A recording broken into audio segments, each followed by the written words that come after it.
For you need to intuitively and instinctively follow your heart and soul. And guess what? It's hard. This has just been the most extraordinary experience of my entire life. And it's like you've just woken my soul up. And if you want to create a really good community of care, be the #1 carer in your community. Thank you so much. That was unbelievable. I felt that. Didn't you feel that, man? I did feel it. I did feel that. Oh my goodness, I wish I was in the same room because I'm a touchy-feely person and I just want to hug you, even though there's COVID. What the heck is happening right now? That was powerful. I actually have tears in my eyes. That's how good it was. So thank you. I just don't understand how you have the ability to do that, dude. Like, people are talking and you're breaking out like charts and segments, and it's so enriching. Okay. That's okay. That's mind blowing. Yeah. Yes. Wow. My God. I loved everything. I am deeply blessed and grateful. My life is forever changed. Yes, I can. Yes, you can. I believe because I can do all things Absolutely. through Christ. Absolutely. Absolutely. Oh, I've just never met anyone like you.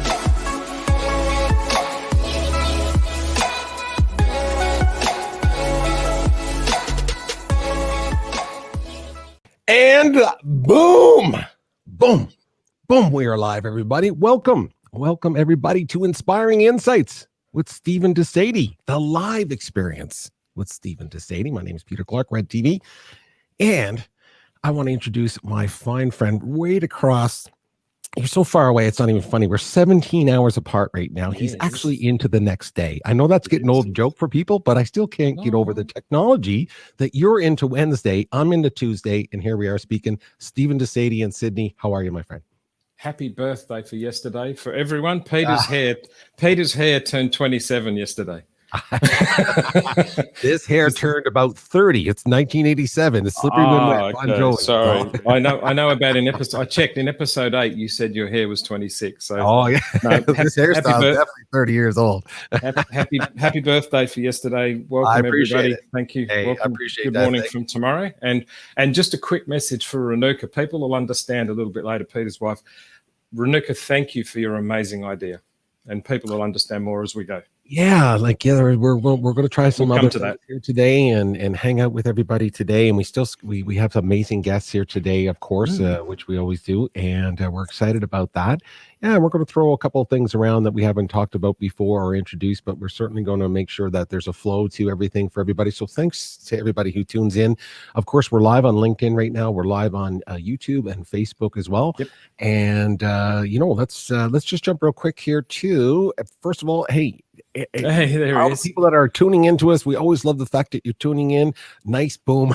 I know. I gotta figure out a settle down a better way. Hey, thanks, Maddie, for the happy birthday. I appreciate that. And their happy birthday. Hey, I appreciate that. Thank you for that. All right, Stephen, you shouldn't have started the show with that now because hey, it's all done now. It's all over. I had other things planned, but I know how much you don't like being the center of attention. But happy birthday, brother. I love you to bits. Hey, so this is great. I appreciate it, everybody, for tuning in. So, Stephen, let's we start always this show, everybody, with super value add to your life in general. So, Stephen has cooked something up that I can't wait to get down to the table with here. So, just give me a second here, Stephen. We'll get things together.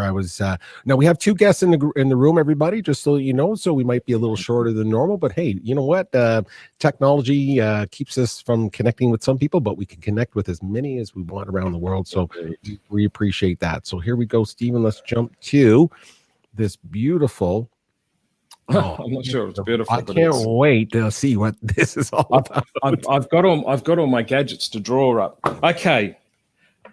This is an execution tactic, is what we call it. They come out every Wednesday. We cut it out of the show, but this is across every single part of my academy, and it's in every single thing that I teach, my mentoring and coaching. And every single time I open my mouth, I'm doing this. Every single time. This might be one of the most impactful things that I'll share with you. And it's called subliminal decision dialogue. What's going on in your head when someone requests something from you? Your response, what does it trigger, and how do you activate the three things that make us human? Our curiosity, our competitiveness, and our compassion. Every single time someone asks you something, or even wishes you for your birthday, as I did a few minutes ago, happy birthday again, buddy. We ask ourselves subliminally, at a lightning speed, subconsciously, we almost don't realize we're doing it. Why me? Why now? Why this? And why you? Why me, Steve? Why do I want to watch your show, Steve? Why do I want to watch this, Steve, now? And why would I listen to you anyway? So that's the request that people put into us. And we go, why me now, this and you, instantly. Do you want to go for coffee? Do you want to have dinner? Would you like to lead that part of the project? Would you like to come on a date with me? Would you actually, hey kids, would you go on off and clean the dinner because we're heading off summer camp this year? Whatever it is, people go, why me now, this and you? So if you're at the dinner table with your family and you say, hey, we're thinking of a vacation. Hopefully we can all start traveling in the way that we do soon. Everyone at the table, if there's 2 kids, mum and dad, every one of them's asking this question, why me now, this and you? And your response is either I do or I don't. Need it, want it, or understand it. When you ask anything of anyone, why me now, this and you, and they're immediately processing the response in their head, do I need it, do I want it, do I understand it?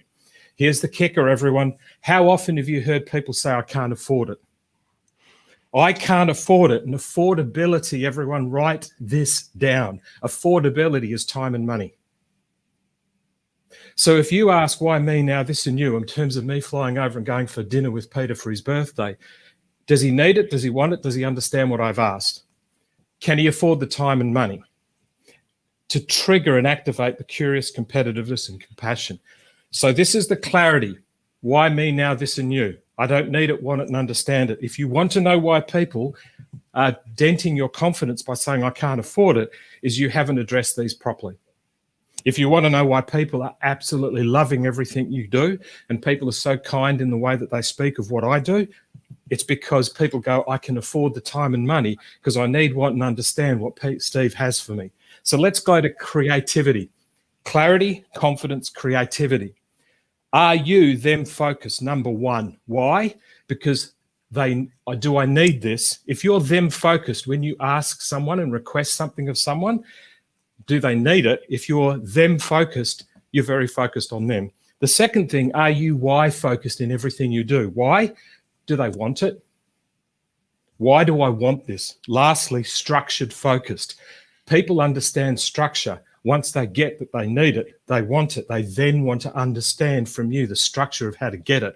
Is there any reason why every single thing that I do is a model? Even right down to me now doing this, where I'm actually getting the ability for me rapidly to draw diagrams. Why a hexagonal? Because the brain patterns actually can work with the shape of a hexagon better than a circle. So everyone, let me ask you 3 questions to finish. In your creativity of every request you make of every human being, personally, professionally, spiritually, whatever it is, are you them focused that they need it? Are you why focused that they'll want it? Are you structured focused that they'll understand it and they can't afford to not have you in their life? Peter? Wow. Okay. That's slow. I know that was quick, but this will come out on Wednesday night as a separate tactic. Yeah. Oh, this is good. This is so good. So timely for me, man. I'm hoping that somebody else is going to say, yeah, this is speaking to me right now.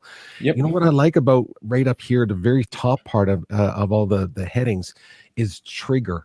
What gets triggered when someone is asking you of something, whether it's business, whether it's something personal. But for me this week, it's been business. So when someone's asking me about business, there's a natural trigger of certain words and things that I hear in people's language. And you're right. I instantly have this a response, and I'm not going over to the curious. I'm not going into creativity yet. I'm just totally triggered by something, and now I'm dealing with that, as opposed to being, am I trying to help them? It's interesting that you're bringing this up right now. Let's do a couple of role plays of scenarios in life. You're walking down the road of life, and there's a person sitting in the street. They're homeless and they're begging for money. And sadly, we have that everywhere in the world. Sadly, you may not need, want, or understand why that person's in that position.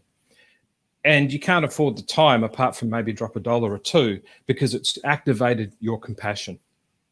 You don't need it. You don't want it. You don't understand it, but it has activated your compassion.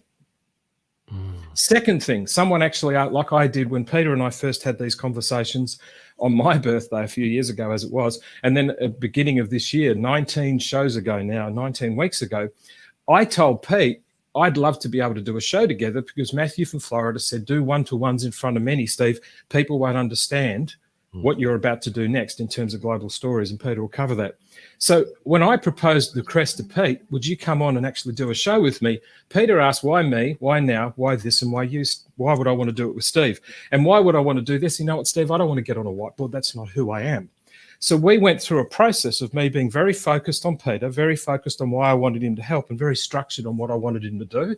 So I actually got him to trigger that I could put the time, not so much money into this, although time is money, because I'm curious and I'm competitive and I want to amplify voices. And I've worked out that if I amplify Steve's, I'll amplify everyone else.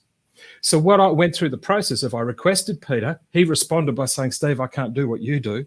I triggered by getting him to understand the structure of what I wanted, and his curiosity was piqued. His competitiveness was not necessarily the competitiveness of beating me or beating anyone else, but his compassion was, this guy's mission is something I want to be a part of. And today you can't divide the difference between whether this is Peter's show or my show, because you know what? If you're watching this, it's your show. This is about you. This is about activating the curious, competitive, compassionate aspect of what makes you brilliant. Boom. I've knocked all my stuff off. I'm going for it. There you go. So I'm leaving that up for just a couple seconds for everybody. We, as Stephen said, it will be taken out in content. Comes out as a technique on Wednesdays. Yeah. So everyone, just surmise last one. Every single time you ask someone or you receive a request from someone, why me, why now, why this, and why you? If you don't touch on each one of those, and across the academy we go into a lot of detail on this, they will say, I either do or don't need it, I either do and don't want it, I either do and don't understand it. And if it's more don'ts than do, they'll tell you they can't afford it. And sometimes you go, but you just don't get what I've just offered. This is an opportunity of a lifetime. If they don't understand it, they won't give you the time and money for it. And you might go, but you just don't get it. Yeah, that's the point, everyone. You haven't them wide and structure focused your request. Oh, that is so true, man. Like you can't force people to see stuff that you might see and they don't. I mean, you got to use better language. You got to try to figure out how to communicate differently. But there's one thing, it never works. Is like, you don't get it. It's like, well, no, that's the point. I don't get it. So I'm trying to figure it out. That's why I love this. Most people are trying to trigger vanity. I'm trying to trigger your soul. I don't care how many people I have to go through one at a time. I'm trying to reach you one at a time. Are you them, why, and structured focus to help people make a difference in their life? Oh, that is so good, my fine friend. So there you go. Can I wrap this off now? Yeah, well, you can, because the good thing is we recorded it, so now we have it. Now we have it forever, which is really cool. So that was fantastic, Stevie. The timing of that couldn't be better for me personally. But you know what? I think a lot of people watching can resonate with that, because right away you talked about time and money. And I think that's just top of mind for everybody today. Let's face it, 2020 has been cruel to so many people when it comes to both of those issues, time and money. Whether it's tied up with, your health and your family and all of that restrictiveness that we have, or, you've suffered because of the economy and the economics of everything that's happened this year. So time and money is just on top of people's minds and so on. So 2020 is a choice. It's either cruel or creative. Oh, I like that. Oh, that's a little boom too. I like that. Yeah. It's either cruel or creative. And you know what? People go, oh, that's easy for you to say, Steve, and all that kind of stuff. For whatever reason, they might think that of me. Yeah. We don't have a choice. This is it. We're living in the reality of this world. You either can sit and be a sook, or you can soak it up and be creative. No, I'm not laughing at that, but I love the fact you used the word that a Canadian would understand and an Australian. I'm not sure about the rest of the world being sooky. Yeah. It just means you're kind of complainy, everybody. It just means you're kind of whiny and complaining. So. You can whine all you like about what's happened in 2020. It ain't going to change. It's not going to change. Well, I'm going to throw up a couple more comments randomly. Oh, thank you for that. Appreciate that. People are so kind. Thank you so much. Appreciate it. Happy birthday. I so appreciate that. Let's see what else we got here. This is such a model that goes across the facet of various life experiences when put into specific. So Rashmi, you're absolutely right. In specific perspective, for everybody's going to see what you just posted there, or sorry, drew out, Stephen, a little different. It's going to apply to them, whatever vertical they're in, whatever business they're in. Yeah, it's in everything. Absolutely. You ask a human being a question and they're thinking that. We don't even realize it. Right. Michelle, thank you for that. Loved it. There you go. Got a couple of loves in there. 3 loves. You got 3 loves in there in that one. That was really, really cool. Okay, so, Stephen and I, a lot of people think that we sort of throw these shows together, but we think about these things, everybody, a little bit. We certainly want to make sure that we're taking advantage of your time in the sense of we put a bit of effort into it. Yeah. That's right. So we're going to try something a little new, and here's how it came about. Stick the slide up, Pete. Yeah. Oh, yeah. Do you want me to do the cafe thing first, or do you want to do No. Do the global stories. But if you just have that up as a visual, and then you can talk. Yeah, that might help put some context. Sort of understand where I was going with this. Okay, let me just kind of add. And give the backstory to it as well. I will. I appreciate that. No, absolutely. So Renuka is my wife, for anyone who doesn't know, but I don't normally we don't talk about that on the show too much. Anyway, she knows everything I'm doing, and my thoughts are always being thrown back and forth with her. And we were just talking about this show, and Stephen and I were talking about this show of how we want to amplify and try to impact as many people as possible. And for me, it's about me amplifying Stephen's voice to reach as many people as possible, because his insights on things are, well, you just saw it. And so I was talking to my wife about it, and she goes, well, if you're really trying to do that, maybe you should introduce the idea of talking about, bigger subject matters, bigger concepts of ideas that are predominantly in people's lives every day. So almost like headlines and things that are out there in people's worlds, whether it's, and of course, we're all watching media, we're all reading things on television, or watching things on television, reading things on and the news and so on. And those things are predominant in our minds. They're what's top of mind because of where we live, or, what industry in, or, if it's an election year or not. It's all kinds of crazy stuff in the world that affects how we think and so on. And she said, well, why don't you go out to some of those headlines and just see what Stephen thinks about that. And I was like, well, that sounds really cool. And I said, well, Stephen and I thought about that before doing this. Everybody, whoever's on LinkedIn right now, we thought about the idea of just going into LinkedIn and just randomly going through some comments that we've seen of things that people post, because I do that a lot. I watch what people post, and I go, wow, that was kind of interesting. And I'd say to Stephen, what do you think of that? And he'd go off and say something to me, that's cool, man. So I was like, well, that would have helped somebody if someone would have heard about it. So anyway, the whole idea of what I'm setting up right now is that in the future, we're going to do more of this. Is that, Stephen, there's so many different things that are going on that I would love for you to comment on, because I think that there's a bigger message that can be hidden behind the headlines. And because most of the headlines are always, let's face it, media prints headlines so that we're affected, so that we can respond with our reptilian brain. It's either pushing our buttons one way or the other. But there's a bigger story behind it. So when I called up Stephen this week sometime, and we were talking about the idea, I literally randomly through like the craziest headlines at him. I was sitting in a cafe. Well, I said, I don't want you to comment on that one. And he goes, no, hold on, I'll comment on that one. And then you commented on it, and I was like, okay, this is really cool. So did we record it? I did record it. I didn't, in the sense of not like this, not like a show, but I mean, I did record so that we can have it so we can look back at it and say, when was that actually ever discussed? Well, it was discussed on that day. So before we get to the guests, let's just. It was funny. Just on that, Peter rang me up, and I was in a cafe. And just a couple of things for me on this, everyone. I'm not going to give my personal opinion on whether the issue at hand is right or wrong. I want to take it and put it at the dining table. I want to take it and put it at the board. What could you learn? So, for example, when Peter quickly just out of the blue said, and I didn't know this, there was a lady, a white lady in America. I hope that's the right language. Pardon me if it's incorrect. There was a lady standing in Central Park, and there was an African-American man not far away, as Peter told me. And she rang the police a couple of times with her phone for the assumption of what she might have thought was happening. I don't know the details. And what I said to Peter, isn't it funny that how consciously aware are we before we're making decisions. Because as I said to Peter, we've got so much information coming to us so quickly that we've got such a short attention span. We've presupposed our position on an issue based on the visual or the optics, as you hear say in some of the TV shows. So here's the thing. If that lady looked and saw what she saw, made an assumption, picked the phone up and rang because she was afraid. If she'd have spent a little longer and it was Denzel Washington, who no one knows likes to do bird watching in Central Park to give him a bit of breathing from the status of a megastar, instead of taking her phone and running, she would have taken her phone and run towards him for a selfie to tell the world that she was with him.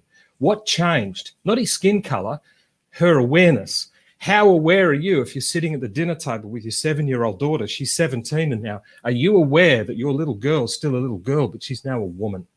Be consciously aware. That was what I said to Peter when he randomly told me about something in Central Park. How consciously aware are you? Or have you sold out to the idea that I haven't got enough time to make a decision, so I'll pull this one out of my black pocket? That guy's a black American, so that means. Right. Yeah. She made. Yeah. And I was fascinated. I just randomly said, hey, let me just throw one at you. And I said, well, you know this story, right? And you honestly said you didn't know that story. No, I didn't. I didn't know.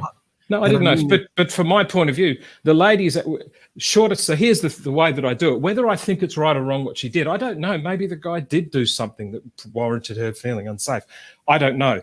But the point is, how much time are you investing in being consciously aware of observing and listening and feeling? Or are you so busy and sold out to the idea that there's so many things online, there's so much information, my attention span's 5 seconds. The easiest thing for me to do is to cash in on assumption and not care of the consequences. Yeah. See, well, there you go. I mean, I just love That's that. what I mean. So here's what I did. Here's what I did today. I saw we had an all U.S. show. So we had all our guests were from the U.S. today. Normally they're dotted all over the planet. So by the Americans. Yeah, so we're sending lots of love down there. Just so you know, we got only 2 weeks left. Lots of love down there.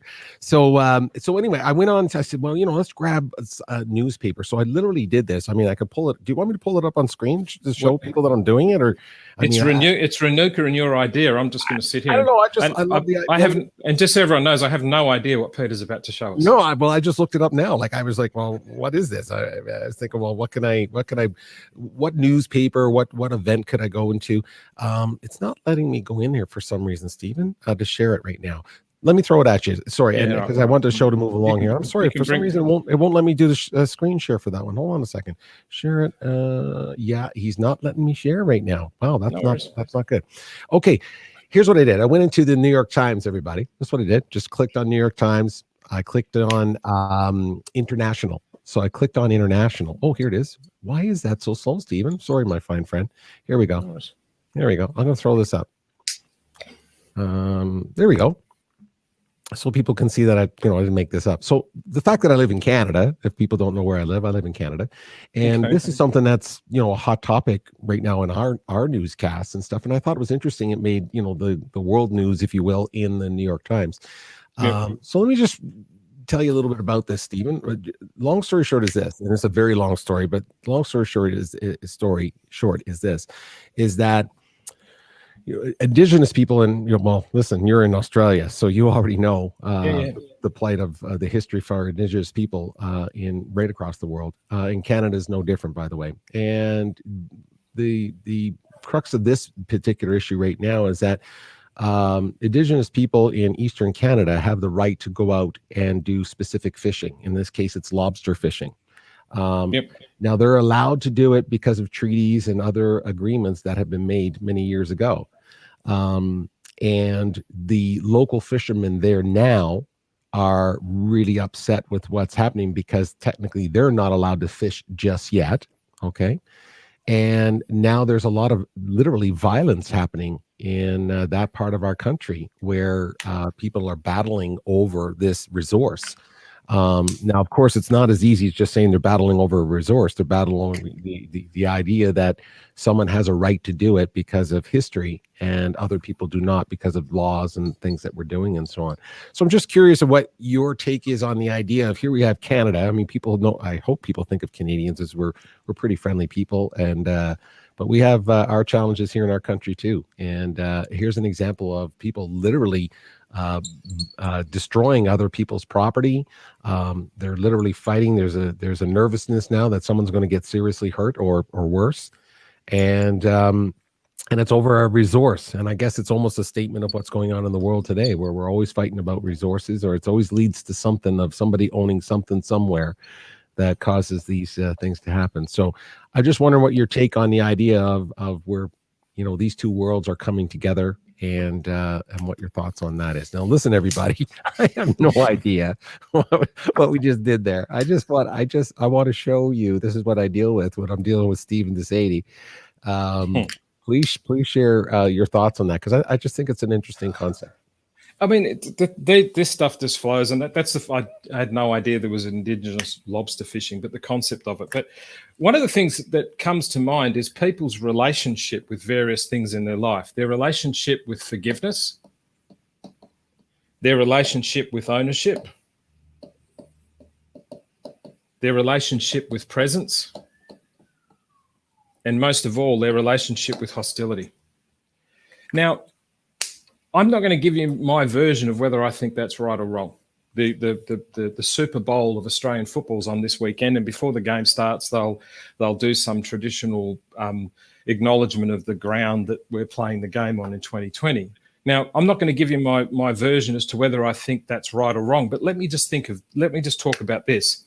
What is your right if we replace the fishing ground with your home? What if we replace the fishing ground with your loved ones, your daughter, your child? What's the relationship of your section of forgiveness to the ownership of the presence of who came first? Why have you got the right to have hostility? And for those of you that think, Steve obviously agrees that they should actually let them fish and these other people shouldn't fish. No, I'm not saying that. I'm not. And you know what? I wouldn't say it. You know why? Because I don't understand enough about it. But one of the things, if you take this, because I'm not going to get into the issue of whether I think it's right or wrong when I've just been given this in a few seconds, but what I want to do is, how do you take that away in the concept of a relationship? The relationship of how you might forgive someone about the presence of your ownership, that your daughter comes first. How do you actually have a right to be consciously aware that a lot of people today are using using hostility to create vanity? Now, whether those fisher people are right or wrong, whether the indigenous people should, because they were there first, should have the right, I don't know. But let's take it up and let's put it into the boardroom. Let's put it into your actual your living room. Let's put it into your personal and your emotional relationships. What is the relationship you have with forgiveness? Because let's press pause and take one of the indigenous people out and put them at their dining table. Take one of the fishermen out and put at their dining table. And now let's have a conversation about the relationship of how they actually have a presence to what's the most important thing in their life. Right. Family, I'm guessing. Yeah, family, relationship. Renuka, this is Renuka, inspired by Renuka this. So what's the relationship that Peter has? Is there an issue about who comes first based on what right? What's the relationship Peter has with the presence towards, I hope you don't mind me doing this, buddy, the presence towards his wife? What was Renuka's relationship with the day or the weekend she gave Peter for the celebration of his birthday? The issue about whether Indigenous people have a right because they're first is one that's very, very difficult to understand. But here's the thing. If your relationship is detached from hostility and your relationship is focused on how do I actually forgive someone and be present, how do we work around this? Because what's it going to solve if someone gets killed? What's it going to solve if someone sinks one of the boats? What's it going to solve if someone jumps the fence at the Super Bowl of Australian football this weekend because they don't like that we're going to at least acknowledge? So here's the biggest one of all, Peter. What's your relationship to acknowledge that someone else has the same level of presence, right, whether they were first or not, in the ownership of what's important to them? And one of the things that people need to be aware of, how do I have a conversation that's void of hostility, even though there's a conflict of interest, a conflict of opinion, a conflict of belief system? Because the biggest problem with the Indigenous issue is one side and the other side have already made an assumption as to who's right. But guess what? They're sitting there on the shore and they're looking at the fishermen and the indigenous people, and over the top of them flies a plane that flies into a building. Now all of a sudden the people on the boat and the indigenous people are now heartbroken because their compassion's been triggered. What happens if two of the adults of the indigenous side and the fishing side get into a confrontation and a child gets killed? Now all of a sudden hostility has the meaning of what's the relationship between compassion and sincerity? Does that answer the question, Peter, in terms of whether I think it's right or wrong for these people to battle? No, I'm not hearing that. It creates a platform of dialogue. Yeah, that's what I love about that. I love that. Most of the problem in the world right now is people are so going to guns so fast. Hostility, because this is my point of view. I don't give a damn about what you think. I haven't got time to think. Oh, really? And then someone rings up and says your child's unwell, or your grandmother, unfortunately, is heading to that part of life, or you've got stage 4 cancer, which is applicable to some of the people on this show. All of a sudden, your ability to have to go through information that's coming at you so fast just completely stops, because you get focused about the relationship of what's important. What's important, and acknowledge that. And from that place of distilled hostility, have a conversation that might actually be in one of conflict, but have an opportunity to resolve. Nice words, everyone? Absolutely. But guess what? If one of you today, God forbid, gets a phone call about something that completely disrupts your life because it's the compassion of a loved one, all of everything I just said will make all the sense in the world. Man, oh man, that's so much to take. I love that, Stephen. Right there, everything you talked about, by the way, is super applicable to many places around the world that's happening right now. Let's face it. I mean, we're not too far from what's happening in the United States, where conversations don't seem to flow. And I'm telling you, in Canada, it's the same thing. I mean, politics and stuff. So we won't get into that right this second. But everything you just said there, this idea of already predetermining who's right and wrong, you can't even get into these conversations of like I said, where hostility doesn't take over. There's always a tone to the conversation. Anyway, I love what you just did there, my friend. The sad reality, Peter, is people have got the fact that if I say something hostile, I'll get attention. And sadly, it seems to be working. It is. If you read Dan Brown's book, What Happy People Know, he tells you the psychology of why the news cycle, and in fact, better book, everyone, get Napoleon Hill's Outwitting the Devil. Outwitting the Devil is Napoleon Hill wrote a book in 1939. It was forbidden to publish until 2015 for a whole bunch of reasons I won't go into right now. It didn't get released until 2015, and the presumption of it that he was going to interview the devil, and the devil agreed. You ask me anything and I'll answer. So Napoleon Hill sat down and he had this interview with the devil. And he asked him, why don't you actually get other religions to worship you? And he goes, I don't need to. Other religions make you fear me. And if you fear me, I own you. What are we doing with little kids? If you don't go to church, the devil's going to get you. So kids grow up fearing. So hostility is almost being inbred into us. Right. Wow. Deep, okay, there we deep go. stuff, guys. It is deep stuff. And that's why listen, hey, everybody, I hope you're getting, listen, Stephen, I told you before, I could throw one word to you and you can grab a napkin and you could change someone's life. So I still believe that. I hope everyone got something out of that conversation. We got our guests in the green room. I love all this. Nailed it. Look at that. That's boom worthy. There's Renuka Mohan right there. A little boom worthy. Beautiful.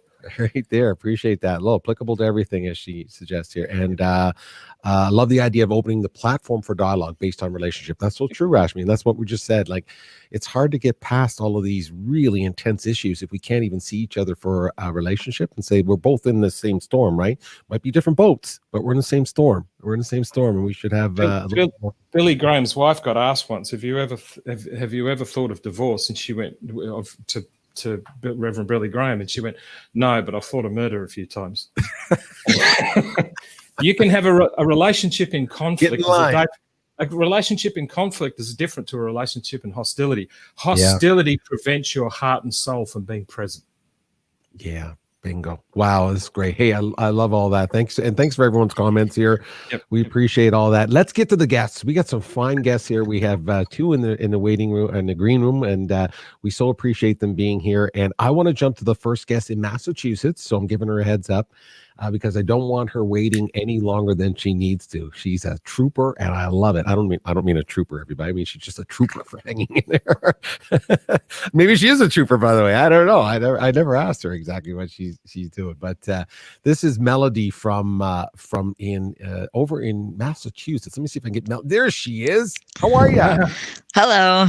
Good to see you. Good to see you, Massachusetts. I love it. I love over there. Love that BG song. Got to get back to Massachusetts. All that stuff. I love all that. So tell everybody if you can, what generally part of the country you're in there. What's the name of that town again? Sorry, Melbury.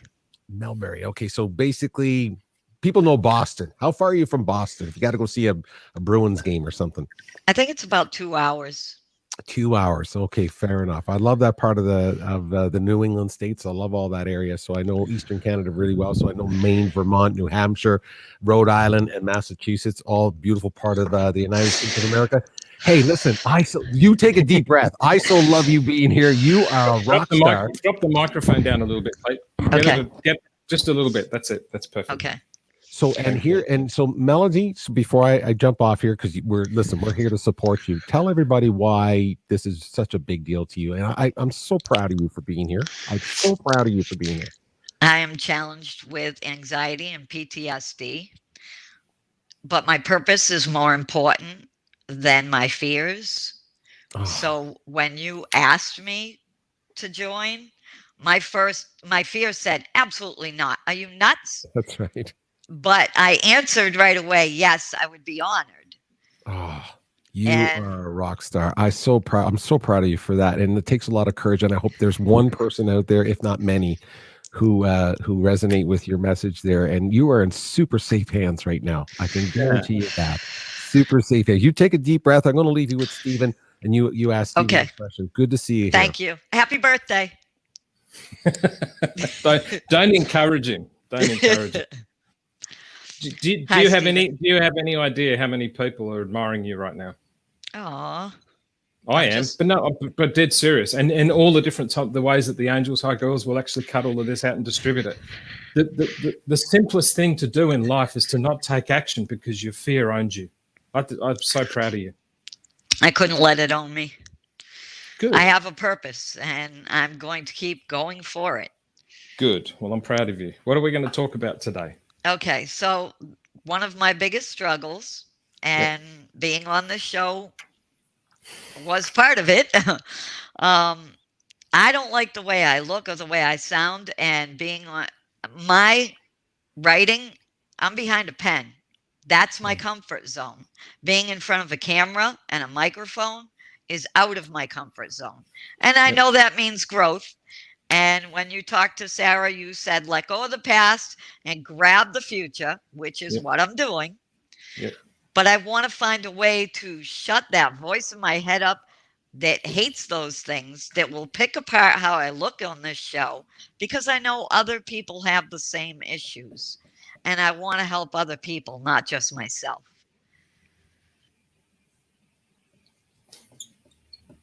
Anything else? Yeah, that's a pretty big one right there. All right. With my new little gadgets I can draw nice circles with now, action-driven purpose is the first thing that you need to do. The second thing you need to do is understand that fear is coming at you because the ego is trying to protect you. It's a common thing you hear me talk about on the show all the time. Yes. Yes. So on this side of our boundary is all the minuses. They're all the things that are going to detract.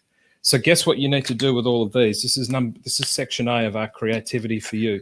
You need to be aware that every single time you try and do something, your ego is going to drive fear. Fear is called stop, no speak up, hesitate. Every single person who's watching this is in some way knowing exactly what I'm talking about, because every single day people do this. So guess what? There's a lot of people out there right now who are using hostility to actually fuel this.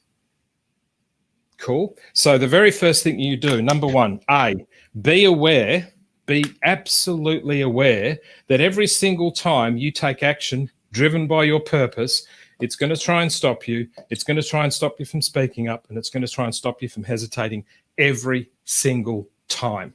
My purpose is so big now. Peter can put up something in the New York Times about lobster fishing in a part of the world I don't even know where it was. Don't care. My fear and my ego's given up on me. There's stuff that I do personally and things where I kind of get a little overwhelmed, and Graham and all the people who talk into my life know about it. But I'm at a situation now where I'm just relentless about my purpose, my action, my driven purpose. But here's the thing that you want to do in terms of, let's talk about the positives. And your second thing over here, B, and I'm going to do this real quick, identify what are the things that make you go, proceed, love, and make you proud. Because guess what? The very first thing the ego is going to do when you say my action-driven purpose is I don't know the way I look. That's good. You're a writer. I think you're beautiful, but that's fine. And by the way, I've got about 16 shades of grey because with all of the stress of the last 10 years, I've got a thing called vitiligo where my pigmentation in my skin is gone because of long-term chronic stress. And guess what I do for a living? Make videos. Guess where this has been on my face for 8 years? My face only. It's only now just starting to come. If you can see, you can't see that. It's only now just starting to come on my hands. It's been across my face. And guess what I do for a living? I make videos. Right. I don't care. So the end result is this bit here is going to try and stop and hesitate, make you speak up in terms of your action. So it's all really good to say you need to go out and do your thing and that's it and go and do it. And I know as soon as you do, your ego is going to go, stop. Oh my God, I don't look good. Fine. So how do we actually build something in here? What's going to make you go, proceed, love, and be proud? You need to be aware of what it is that will actually minimize the things that's trying to stop you. And if you're a writer, be a writer. Write with abundance. And when your ego whispers into your head, oh, but you don't look good, that's cool because I'm writing. I'm not doing Steve. I'm not being on shows. Don't care. I'm writing. Write with abundance. And write about things that you're passionate about. How do you identify passion? Every time this tells you to stop, the opposite's your passion. Let me say that again, everyone. Every time you go to do something and you get flooded with fear, it's your passion. Do it. My face is proof that I allowed my passion to be silenced, and it resulted in suicide, bankruptcy, divorce, chronic long-term stress, and my face is proof of it. Very soon, this is now going down my chin. Very soon, I'm going to be white and black halfway down my neck. It'll look stupid. Guess what? I don't care. Bring it on. So what you want to do is write with abundance and passion. What's that? Every time it tries to tell you to stop, write about it. Every time it says you don't look good enough, which is not true, but I get why you might think that. I'm not going to try and convince you otherwise, even though I think you're beautiful. Action. Every time the minus comes and tries to kick you in the butt, actually use that kick to propel you forward. A, be aware. B, identify what it is that you love. And C, these are called ego shut-ups, which is, Rochelle, if you're watching, I hope she is. Ego shutdowns, we're going to call them, because shut-up seems a bit, but not a good word to use to ladies. Sorry, Rochelle. Ego shutdowns. Here's the best one for ego shutdown. You ready, everyone? When your ego says don't do it, I know. And keep going.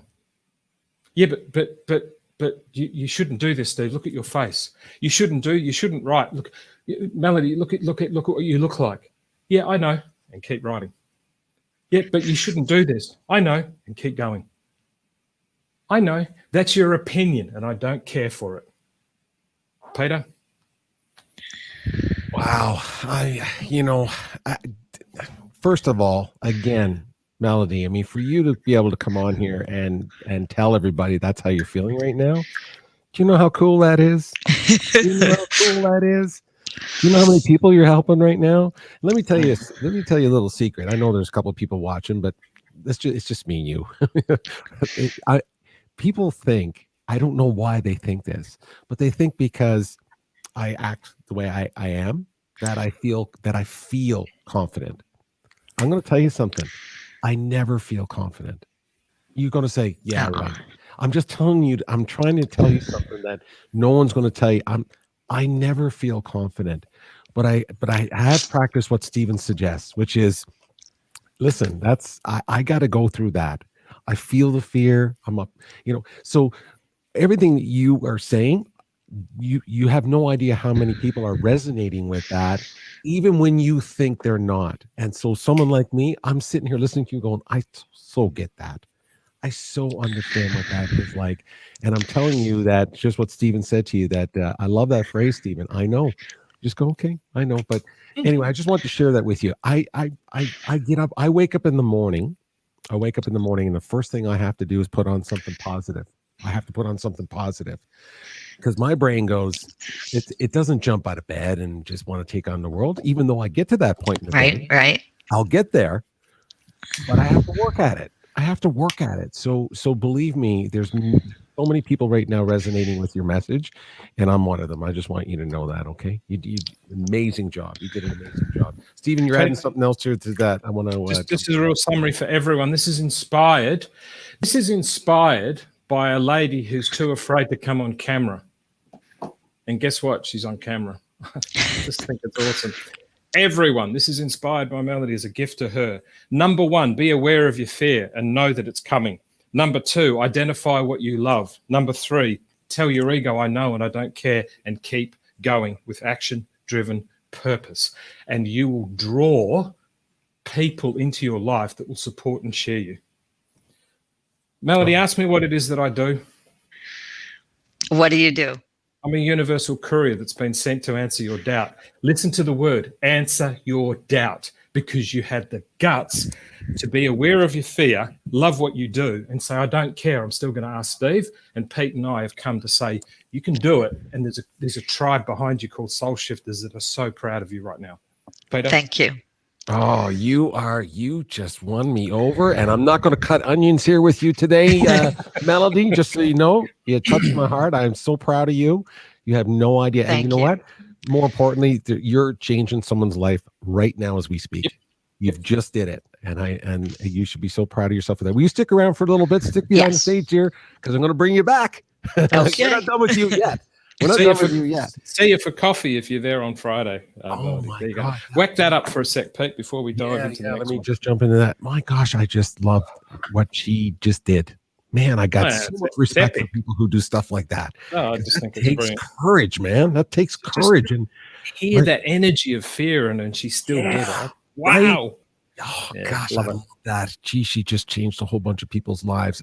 That's all you can do in this world if you can change someone's life like that. Here, let me throw up this concept that you were talking about with hanging out with Stephen to Sede. I mean, look, come on. This is kind of almost embarrassing, everyone. And I this sort of stumbled in the last couple of weeks on a Saturday morning here in Sydney, where Rashmi first did it in San Francisco, and then Michelle in Utah, and Sarah in Texas the following week, and then all of a sudden last week a whole bunch of other people. So I kind of formalized it. I felt a bit awkward about going hang out with Steve, but the end result is so many people ask me, where is it, Steve? Where's the link?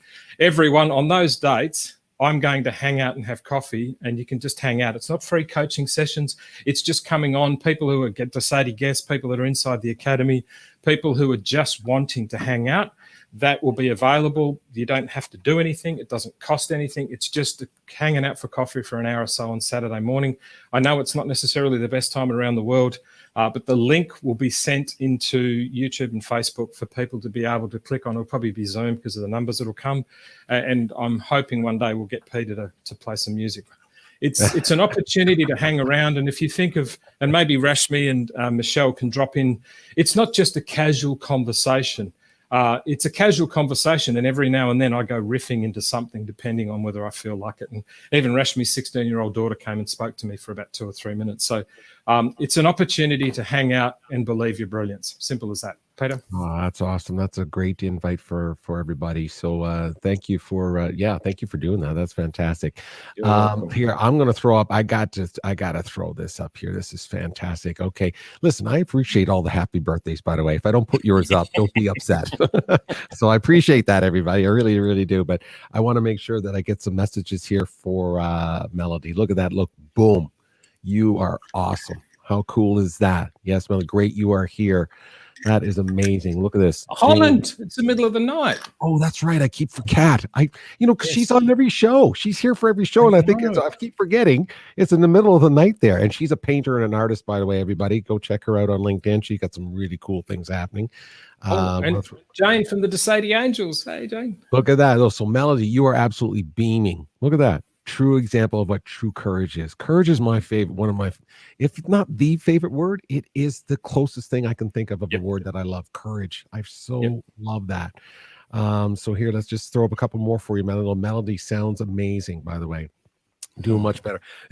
Do much better than I would have done. Hey, man, you'd be fine. You come on here. We had to reschedule with the overbookings on the show, so Andrea will get his opportunity to come speak to us, which would be great. PP, no, it's all very. Hey, this is great. Look at Shannon. Shannon's a rock star. Everyone, just so you know, rock star. Yeah, the books nurse, author, piano. Just go check her out. She's soul shifter. She's the whole bit. The whole thing. Listen, the framework for everyone who is passion driven, willing to take fear as passion paranoid. I agree with that. It's all about passion, that's for sure. So, and there's another clap for Kate. In the middle of the night. I just love that. In the middle of the night. There you go. Okay, so let's keep carrying. We have another U.S. citizen here. I know. It's so great. It's a U.S. show. Now, listen. If I had this guy's name, one of my favorite movies in the world, Stephen, I don't know if you know this or not. Renuka sure does know this, is Gladiator. I know you're laughing. It's a great Russell Crowe, dude. I'm going to write a book. I'm putting it out to the universe right now. I 4 or 5 years ago, I said, I'm going to write a book based on the things I've learned out of Gladiator. And I'm telling you, we could have a show about that. It's so cool. The one-liners in there that we could build a show on. But this guy's got one of those names. Like he should be one of the senators. He should be one of, it's like Maximus or this guy. And look at this. This is a cool guy. I just met him today. So it literally just as we were trying to get on the show here. So let's bring on, I pronounced it the wrong way, but I'm going to pronounce it the right way now. Broadus. Broadus. How are you, my friend? Hey, guys. How are you guys? He does sound like he's a gladiator. Look at this guy. Like he's just like the big voice, and he got the big smile, and then you got the cool name, man. If I had that name, I'd rule somebody. I don't know. Yeah, crazy. I grew up hating that name because everyone messed it up, right? And when I had my son, my wife was like, "We're just gonna name him Broadus Jr." I was like, "Don't do that to him." What is your son's name, if you don't mind me asking? Makai. Hey man, you got cool names. That's like you got like a family band happening or something, you know? Yeah. Peter and I got lumbered with Steve and Pete. No, I got to get through this world with Peter. I mean, come on. I know. So, Broadus, where are you? Just so we geographically, where are you? You're in Virginia somewhere. Yes, I'm based in a small town called Palmyra, Virginia. Right outside of a small city called Charlottesville, Virginia. Charlottesville, and you're not too far from Richmond, which is that's the capital of the state, is it not? Yeah, Richmond. Yeah, so you're not too far from there as well. Okay, you're at the foothills, from what I understand, of the Blue Mountain, right? Blue Mountain's there somewhere. Yeah. We have great mountain views all 4 seasons. It's beautiful here. Yeah, it's cool there, man. Well, listen, so nice to meet you and have you here on the show. I'll leave you with Stephen with your question, my fine friend. All right, thank you. Hey, buddy. Just so you know, my hometown, which I don't get to much these days, has got a suburb called Palmyra. And only yesterday, I was on the foothills of the Blue Mountain with Graham. Hey, Graham. Picking up a lorikeet, of all things, just a bit of a drive. So Blue Mountains and Palmyra, but I'm Stephen and you're Broadus. So unbelievable. Man, I love it. Thanks so much for your understanding about rescheduling on the show. We're very grateful so many people want to come on when we're just trying to work out how to get that a little bit neater than what we've done. So I very much appreciate it. And I know Lou sends her regards for you being so cooperative. Oh, no problem at all. No problem at all. What are we talking about with this groovy voice? So my question is based around business. My business is in an important infancy stage right now. We're growing even more so through the pandemic. And I want to build a dream team to help me build my brand and my business successfully. So my question is, a vague question that it is, what are the top 3 qualities that I should look for in individuals to align them with my vision and to really make sure they are the right people for me, my brand, and business?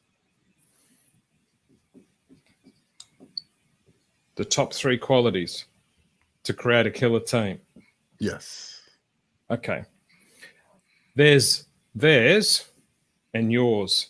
What are your top 3 qualities? I'm going to answer your question, by the way. I can do it a million different ways. We're going to do it this way. What are your top 3 qualities according to Maximus Broadus? I would say, integrity, hardworking, and a person who really just gets things done because it needs to be done. I don't know. Let's see. A person that's very motivated. Okay. Is that you? Yes. If I went out, let's do this A. If I went out, and I am answering your question, it might seem as if I'm going around the houses. If I went out to 3 people, and I know I keep doing this to people who've watched the show before, this is ridiculously powerful. Part of the reason we do global stories is because Renuka turned around and she watches all the shows, and she obviously speaks with Peter in the background of all the different things. And she just went, hey, look, maybe Steve should do that. I'm constantly listening to people that I care about who are practitioners. So if I went to 3 of my first advice to you is stop thinking of your clients as clients and start thinking of them as guests. It'll just magnify the way that you engage.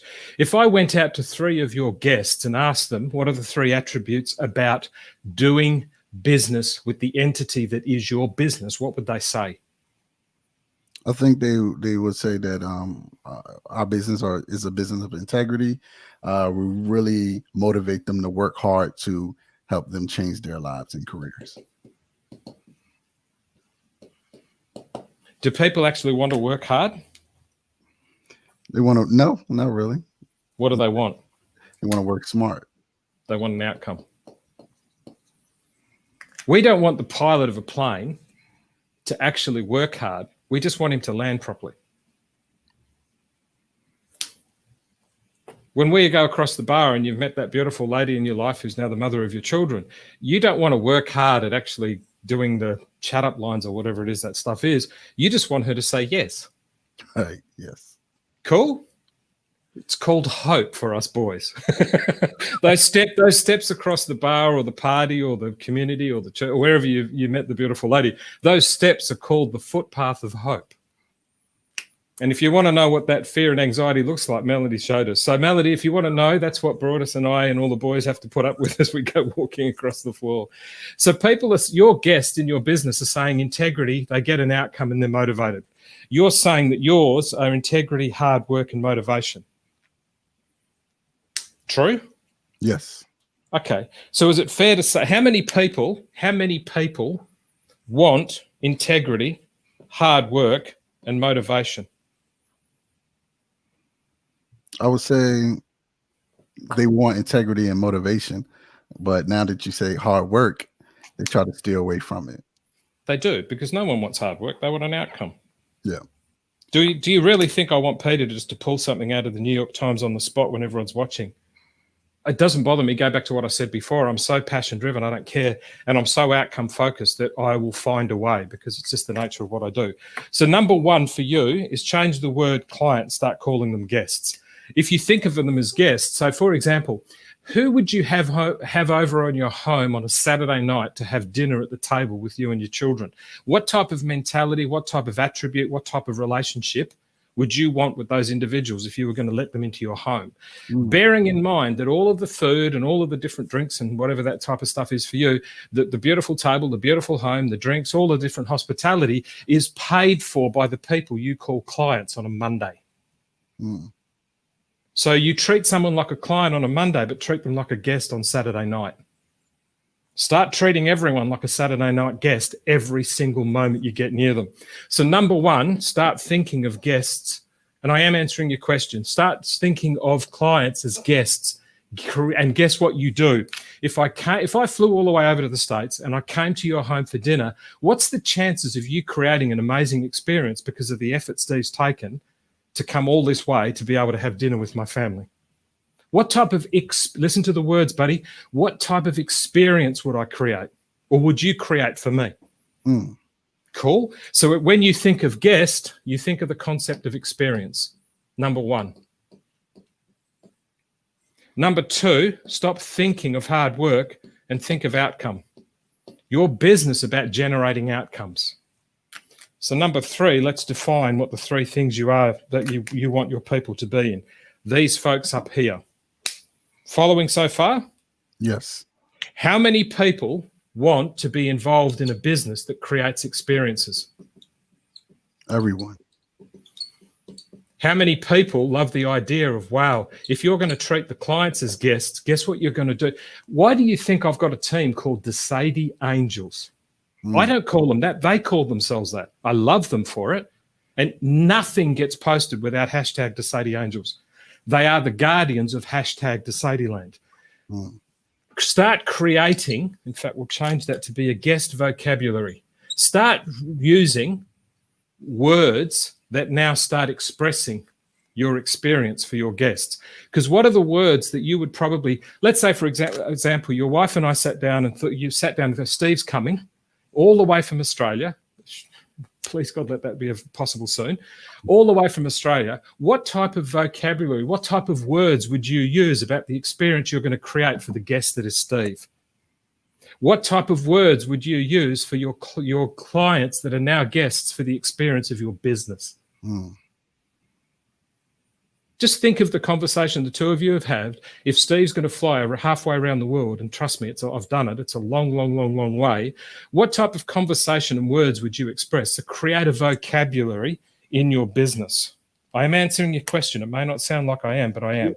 So, for me, I would definitely feel grateful that you're coming all the way over to have dinner, right? And grateful, why? Because you considered my family enough to even make the effort to come over to my home. And it'd be an honor for me to have you. And guess what I've done? I've invested time and money. Yes. Go back to my opening remarks at the tactic at the front of the show. Why me now, this and you? You want these people to be associated with creating an experience. You want them to embrace the language. They might call themselves your version of the Sede Angels. And then the third thing, you want to get them to express to you what outcome they want. And if it's just money, they're not you.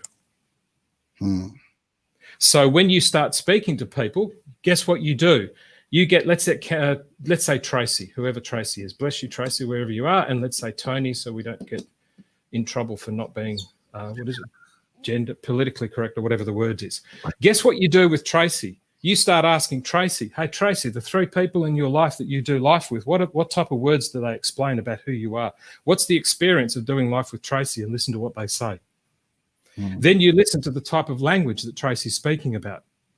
Based on the fact that you're going to give her your example of where a motivated, outcome-based business of integrity, and you could put other words around that. So then you get Tracy or Tony to actually tell you who are the people in your life and what words do they use. What type of language do you use to describe what your aspiration of why you want to work with us, and why would you want to work? What outcome are you trying to create? Peter wants to amplify Peter said to me, I like to amplify voices when we first started talking about doing the show. And I said, Pete, you don't amplify my voice, you amplify my meaning. So Peter now actually does all of these different types of shows, including ours, where he's amplifying meaning. So what you do is you identify what's the experience of these people, what type of language are they using that aligns to my language, and what is it that why do you want the job? What do you want to achieve? What outcome are you trying to generate? And guess what I've done? I've turned your team into heartfelt people. And guess what? You're going to have to go through about 98% of people to find them. So your number one job is to do the types of things that I'm doing right now. Why do you think I'm having coffee on Saturday morning and anyone can come?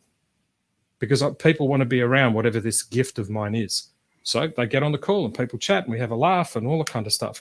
The number one thing you need to do, you need to create a community of experience that is you.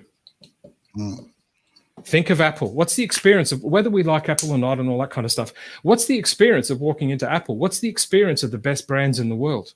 What's the, people go, it's about brand and color. No, it's not. It's about the experience. So what's the community of experience that you could create based on the integrity and the outcome that you're motivating people to have? Because right now you're trying to work out what bits of the puzzle do I need to put into my jigsaw, and I'm asking you, what is the picture we're trying to create? And you're going, I've got this really good business of integrity and motivation and hard work. Well, no one wants hard work. No one. So even though the board gets pretty full sometimes, it's very structured on how I'm doing it. So what if you created a community of experience based on motivated outcome where you get the job done, and you're an example of that, because this bit in here is a community of experience. What's a community? It's an example. And you give people the opportunity to experience the vocabulary of the outcome of what your business is. I'm trying to do this very quickly at a very, very high level. There's a whole bunch of stuff. Come have coffee and you can ask me the question. I might go a little bit more detail very quickly. I mean, you you answered the question, and I'm like, how are you doing this? I don't know. Well, you just experienced it, didn't you? You just experienced it. That is amazing. Let me ask this quick question. I jumped in there, and I'm sorry I interrupted your thought there about that. But is it difficult? You want to build a team. Are you finding it difficult to explain your vision to a team? Is that what you're finding? That people are showing up and they're like, they just want a paycheck, and they're not understanding the vision that you're trying to paint?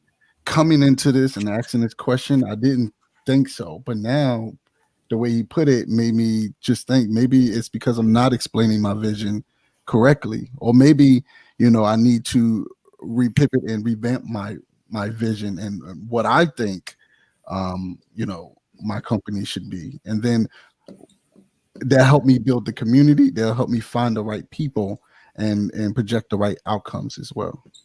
Yeah, and the reason why I asked that is because I jump in on these conversations because I'm talking about me. I mean, because I'm trying to learn as well. I'm always learning. It's very difficult to sometimes have a vision, because with vision is a feeling as well. There's this right. There's a cerebral part of it, which is your brain, but then there's this heart, this fire in your belly that you want to do something. And I know for me, I struggle with language and trying to figure out what words am I trying to use to make sure that when I'm using that word or these words, I'm attracting the people that understand what that word is and the picture I'm trying to paint. So maybe to your point is that maybe the explanation of that, I'm just throwing out ideas, but maybe that's part of it is, like you said, finding the languaging of how you're describing what your vision is, right? And trying to fit people into that mold, as opposed to you always trying to fit your vision into their understanding. Does that make sense? Yeah, I mean, I truly believe your life is in your words as well, right? So the words we use, we have to choose carefully, because that's what the synergy we're going to attract. So this particular answer that he gave me helped me see all of that. Fantastic. Well, he's not done with you yet. Here we go. Brutus, there's three types of people in life. There's people who are visionary, people who are very systems orientated, and people who are schedulers. You are one and you crave the other two. People on the show more frequently have heard me say this. So if you're someone of vision, you want someone to build a system that can schedule and get it done. If you're someone who's system, you want someone who to tell you what the vision is so you can go off and build your fancy system and then have some people who press all the buttons to your system. And if you're a scheduler, you want to be involved in the bigger picture that you can't articulate yourself, and someone tell me what I need to do next. The angels are legendary at this.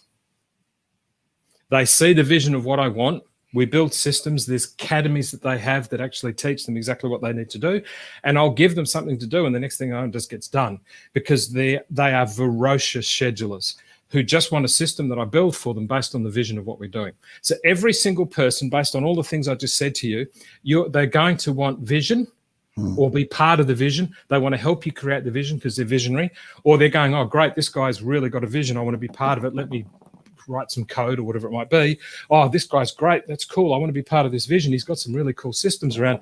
Let me actually get involved with scheduling it. Tell me what I need to do next. Cool.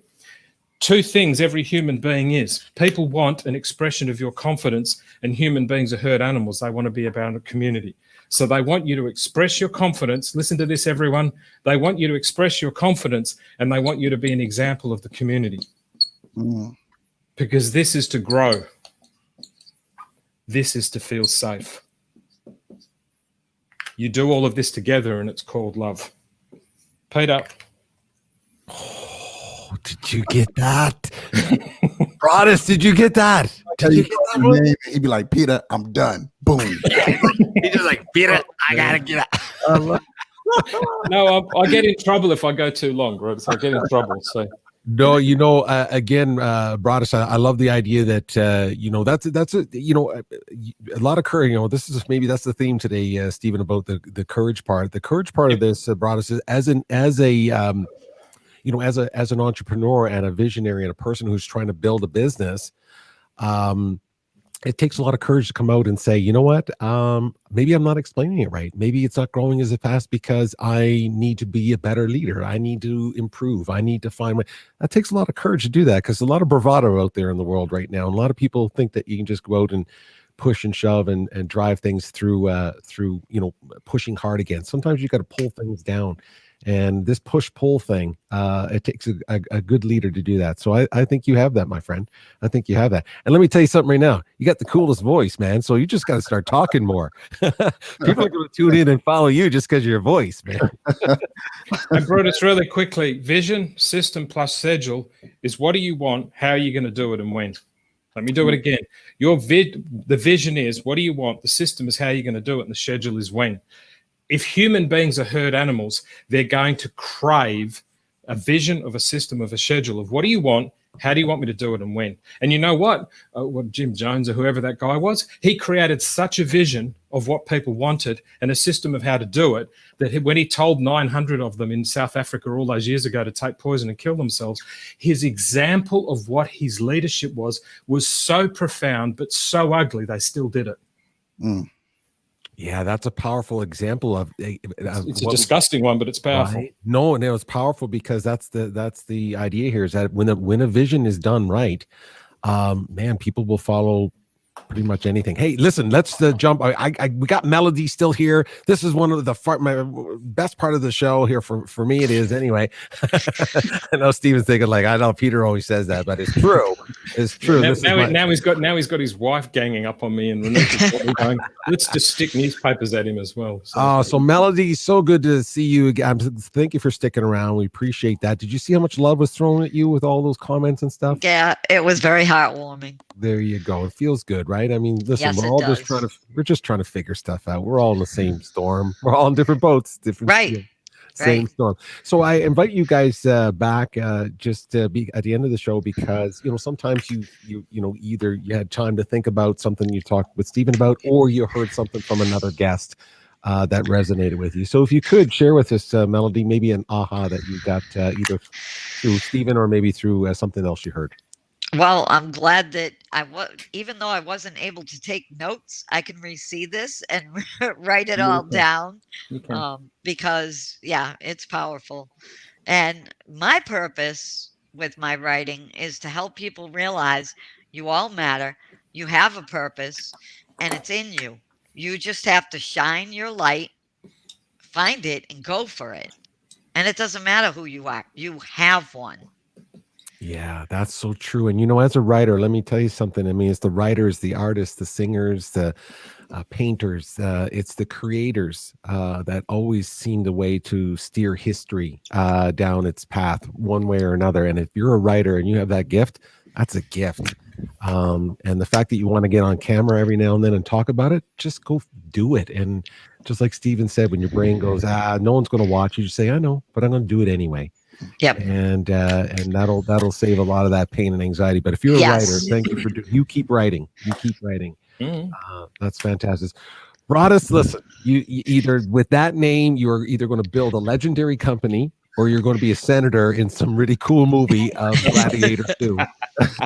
Because they'll be like, don't trust that or trust that guy, Broadus. I love that name, my friend. So listen, maybe an aha moment that you got either from your conversation or maybe something you heard here today. Yeah, vision, system, schedule. That helps build the community, right? And really revamping my vision and using different language and treating my guests as such instead of clients, right? And Yep. I think getting all those things together is going to help me build the right community that I want with the right outcomes, and the business will follow along as well. Wow, you just you soak that in. Were you writing notes, or you just remembered? Oh, man, you know, it hit me. I'm like, oh man, like how he doing this right now? What's going on, man? So, yeah, right. I experience that every time I get on with him. I know exactly what you mean by that, but I love the fact that you're able to pick up the idea that there's a system there somewhere that you can use between the vision and scheduling and what was the other one, Stephen? Sorry, schedule and vision, system, schedule. Yeah, right. Sorry. See, that's what Sede brought us. I have to go back and the fact that you picked this up right away is fantastic. You are a leader for your company for sure. And I saw that you do content. We on this show we always recommend that people for LinkedIn go on and check out everyone's profile and see if it resonates with you and connect with them and build that community we just talked about. And Broadus, you do some really cool content, my friend. So just keep adding your voice out there, because your voice is needed. And Melody, it's the same thing with you. You write your stuff, and then every now and then, if you feel comfortable, read something that you wrote and just go from there. And I tell you, the world needs some positive, inspiring people. And and Broadus, get inside of Soul Shifters, because what I do sometimes is I'll draw down someone's video and I'll put it into Soul Shifters, and I'll actually talk about composition. I've recorded, I just need to send it, about how you take a 3-minute video and using an iPhone or an Android, turn it into multiple bits of content, and how you can do it fast off a phone. So if you get inside of Soul Shifters, you may already be there, but if you get inside of Soul Shift, I'm constantly dropping things in there to teach Soul Shifters how to be better. Yes. Yeah, because he creates content, and you're right, Stephen. He could be chopping that up and doing different things with it. Wow. So keep it up. I just need to release that. Now for me, Stephen, just so you know, again, I think the theme here, is courage. It just has there's a courageousness of what I saw here, and that's one of my favorite words in the whole wide world is courage. And people think sometimes you have to have courage to do something, and then you get courage and do something. And to me, I've always believed it to be just the opposite. That courage is a byproduct of doing something that you fear. So you feel the fear, you go do it, and then after you do it, you go, oh, and you feel either relieved or better or whatever the outcome. That's courage. That's the courage part. The courage part comes after the fear. So this idea of, hey, go build up your courage and go do that. No such thing. You have to go through it, and then you build the courage. So for me, it was just the courageousness of Melody, for example, coming on and telling people that she struggles and is challenged with and is overcoming very well the concept of anxiety and PTSD, and the leadership of Broadus here saying that, listen, maybe I'm not painting my vision properly. That's a courageous thing to do. And in this kind of setting, you're just saying, hey, I want to learn, I want to grow. It takes a lot of guts to do that. So I appreciate that. Now, boom, here's my favorite part right here. Here we go. Okay. I love this. Melanie, you said review your purpose to shine for others, because it's not about you, it's about activating others. So when you next go to write, remember what happened on this show. Yes, you stepped out from behind the pen, but you activated others, because there's people now who are going to go, she can do it, so can I. The second, you have had more impact on the show than I have. And Steve's doing all the glamour stuff, but I'm dancing to a tune I know. So review your purpose to shine for others, because it's not about you, it's about activating others. Broadus, you talked about community is always revamping. In the human species, it's called evolution. In humanity, it's called life. Your children are evolving. It's called growing up. Your business needs to grow up into the community of expression of confidence and the expression of example and the experience of what it is that makes you you. Sit down over a glass of wine, cup of tea, whatever it is that you have with your beautiful wife, and ask her, when I walked across the room when we first met, what was it that made you go yes? Get her to answer that question, because the experience of your brilliance and your excellence is there. It must be, because you created children together. Peter, courage is not an asset. It's a product of fear-filled action, doubt, action. So review the community of purpose and have the courage to shine for others, because you activate them, not you. But when you do, you'll activate yourself, revamp, and start evolving as a human being because you're part of the human species. And don't be surprised if every time you act, it's fear-filled. Let doubt punch you in the face and get up and say, I know, bring it on. Wow.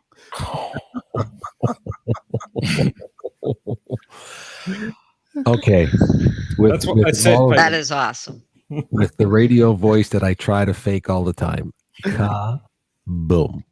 That was a kaboom right there. I love it. That's great, Stephen. Thank you for I mean, you hear things in a certain way, but again, you pulled that information as well. I can't say it enough to the people that on the show today for sharing their courage and so on. But that is so true what you just said there, my friend. And gosh, anyway, I hope everyone heard that. And this is what's so great, Melody, to your point, is that you don't have to take notes. We'll have this chopped up. Stephen will have this chopped up and available to people in the future so awesome. that you can apply it as we move forward. So listen, my fine friends, everybody that's here, my guests, thank you so much for being here. Broadus and Melody, this was a great show. I just enjoyed myself, and I know that you've made a difference in people's lives, and I hope Stephen added some value to the conversation for you guys move more. We so appreciate you guys being here. Okay, thank you so much for doing that. Thanks, guys. Stephen, Thank my you. friend. Stephen, my friend. Wow, you were on fire today. Like what? I don't know what to say, brother. You just I had a lorikeet in a shoebox on my lap all day, most of yesterday afternoon. So right. Maybe it was that. That was enchilada, sushi, guacamole. I've called him.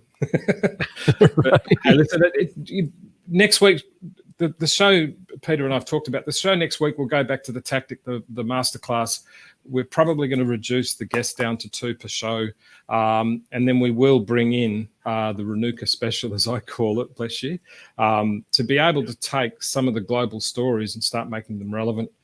Saturday mornings, Friday nights, wherever you are in the world, if you just check on LinkedIn, you'll see the links on LinkedIn and Facebook. If you want to join us, please do. But thanks always. I really appreciate it, and especially you, Pete. Oh, very welcome. Very welcome. Let me throw this one up because I know Lou, who takes care of a lot of the stuff in the background. Appreciate that. Happy birthday. Appreciate that. Brothers, I thought you got a call. What is it? I thought you got a call name. Yes, that's true.